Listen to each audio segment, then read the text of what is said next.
Howdy, folks. Welcome to the channel, Rockin' the Country. I'm Don. I've got the fourth of five, a five-part series of the history of Loretta Lynn, as done by Country Music Television. And funRonni made a gift to me, 5 gifts for me to do these 5 parts. I think you're Loretta's certainly biggest fan in America. And I think North America, you're real close. You might be Loretta's #1 worldwide fan, funRonni. Anyhow, you're certainly giving, you're a 1%er. Absolutely. So, let's see. The first 3 were fascinating. I mean, just her life, it really explains a lot about her songs and music when you understand her, the person. And that's revealed in her songs in many ways, but this is even more detailed. So thank you for this gift, for all the gifts for this education, Ronnie. Here we go. First to ever make me fall in love and then not take me. The night I let you hang my wings up on your horn. After signing with the Wilburn Brothers, Loretta's enormous talents had blossomed, and her career had accelerated at a dizzying pace.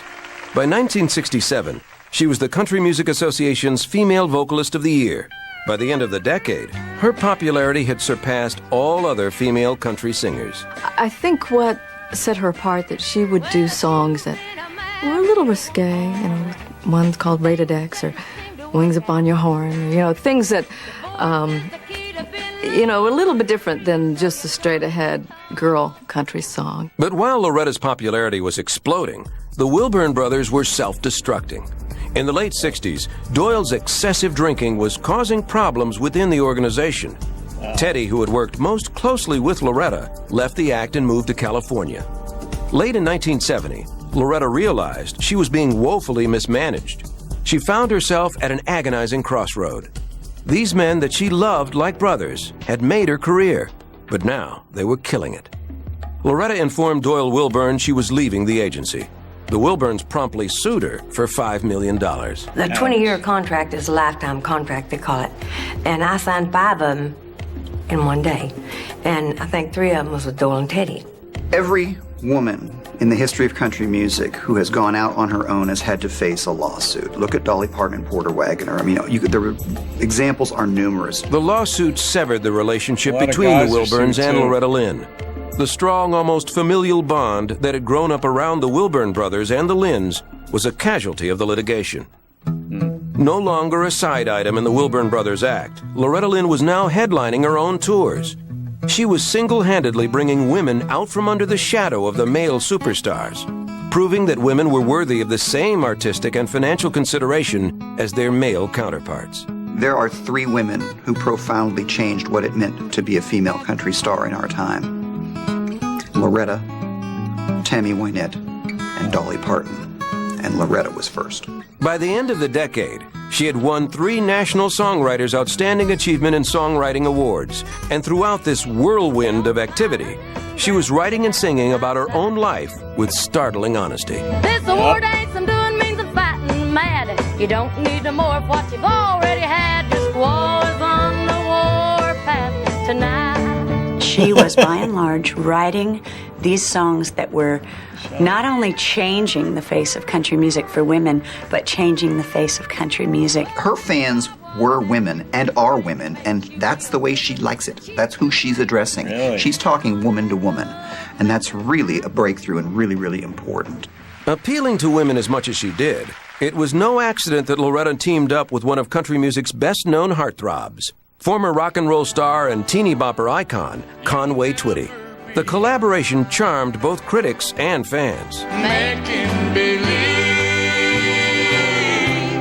I'll spend my lifetime. The content of those duets was almost unfailingly sort of smoldering in lust kind of things, which, that added a whole level of titillation to it, because she really was a Conway Twitty fan before she ever met him.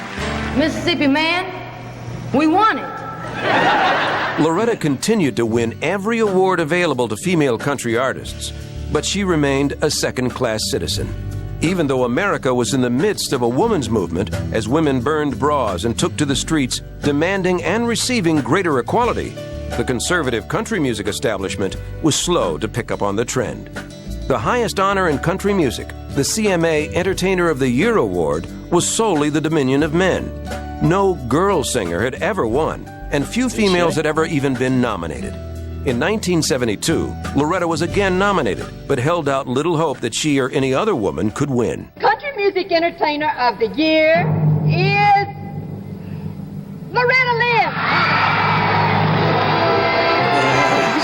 It was kind of like That a was dream. the color back then. It was kind of like something that wasn't happening, but it was.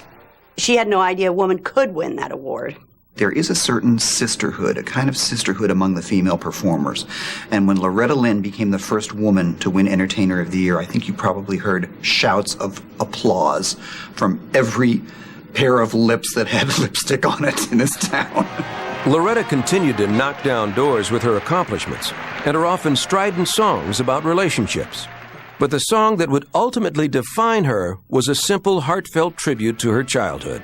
A song that would change her life. Well, I was born a coal miner's daughter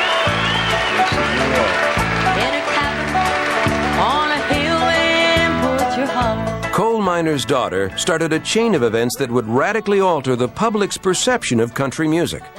After the success of the song, Loretta set out, with the help of journalist George Vesey, to write an autobiography that described her journey from Butcher Hollow to Nashville. Her life story. Ooh, I'm gonna have to get that book. I haven't read that one. Alrighty then, we'll get the name of it. Okay, I read Jules. Man, if you want a book, that's about 500 pages. Jules' story. Holy cow! You want to talk about brutal? I'm gonna have to read Loretta's book though. It was so compelling that the book makes it onto the New York Times bestseller lists. That lifts her in the public consciousness. She starts doing the Johnny Carson show, and everybody gets to see what we had already seen, which is this very funny, very neat lady, very feisty, very funny gal. It didn't take Hollywood long to cash in on the phenomenon. Just 4 years after the book, Coal Miner's Daughter was an Oscar-winning movie. But when Coal Miner's Daughter came out, my mother's success went from here to way Universal. I mean, it was amazing. I think the movie just really, took Loretta into another plane. I've been there, especially I have to after do the some movie Crystal came Gale out, stuff. where women have walked up to my dad and just wanted to slap him in the face. How could you do that to such a lovely woman? I mean, how do you act like that? And all of this, and Dad's like, yeah, it's a movie. But Coal Miner's Daughter was more than just a movie. It transformed Loretta into a national figure. She was in constant demand, a frequent guest on the most popular talk shows of the day.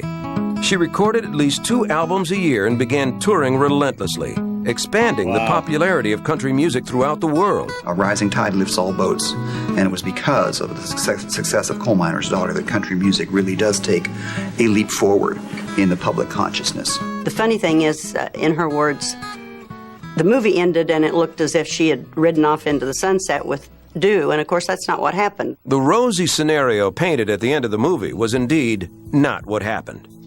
Although her career was wildly successful, Loretta Lynn was entering one of the most trying periods of her personal life.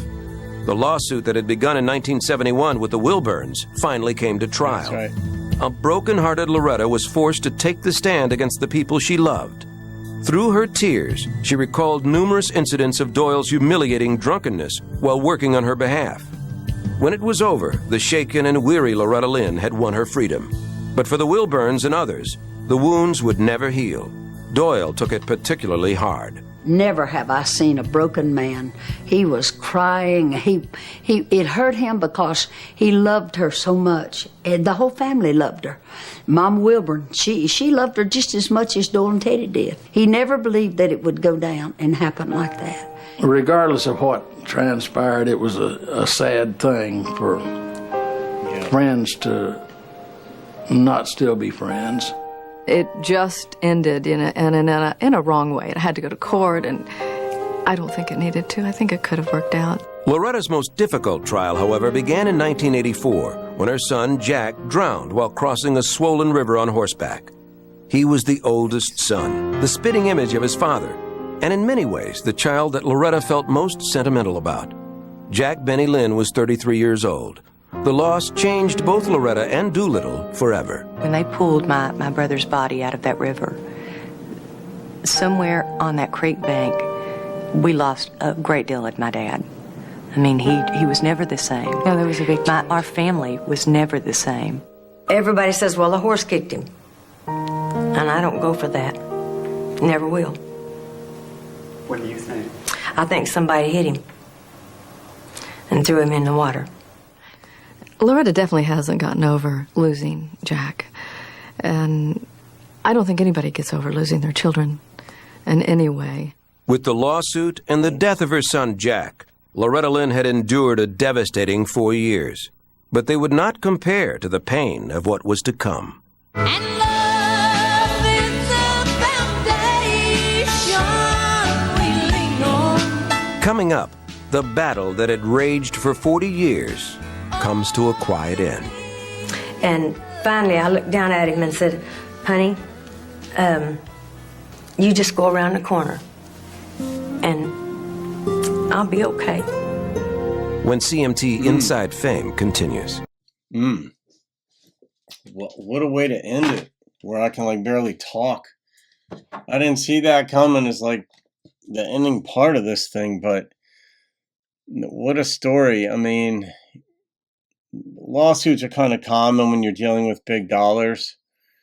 And, you know, Billy Joel had to sue, and you know, these artists, when there's a lot of money, some people will also just sue just because there might be like a quick, easy, quiet payday just to get it to go away, not distract the artist or whatever. But in this case, breach of contract, Loretta was able to get out of it. I don't know how much money she had to pay to get out of it, unless the contracts were deemed illegal. I don't know how old she was. Wasn't she, I think she was older than 18 when she signed them, so they would have been legal. If she was like 17, they likely wouldn't have been. I guess it depends on which state, but contracts are commonly unenforceable if you're not of legal age, which generally is 18. But I don't know the specific details of that part of it, but yeah, that's hard. I mean, when you started on a journey and you loved somebody, and in this case the Wilburns, and they loved Loretta and all that stuff, and then they had to sue, but then it's also dragging Dew's stories into it, and yeah, that's rough. That's why when people look at these quote-unquote superstars, these people, whether they're athletes, entertainers, or I don't care. And people don't really have much compassion for politicians, but they're humans too. But these people are these big names, in entertainment, sports, and what have you, and think because they have all this money that they don't suffer. They don't, but they do. They do. When their heart hurts, it hurts just as much as yours or mine. And, they might do it on a nicer couch and sit at a nicer table, but they're still alone sitting at that table, and that table doesn't mean anything to them in those moments any more than yours does when you're hurting. So you hear these stories of the pain and what they've had to go through to get there, to where they are and what they endure, and putting out 2 albums a year all by itself is an absurd accomplishment. The amount of work that goes into that's ridiculous. But she was touring at the same time, and she had 6 kids. Anyway, all right. Well, that's part 4 of 5, guys, courtesy of funRonni from upstate New York. So from New Jersey here to upstate New York to everybody around the internet world, have a great day. I'll see you on another video, and keep rocking the country. This award ain't some doing means of fighting mad. You don't need no more of what you've already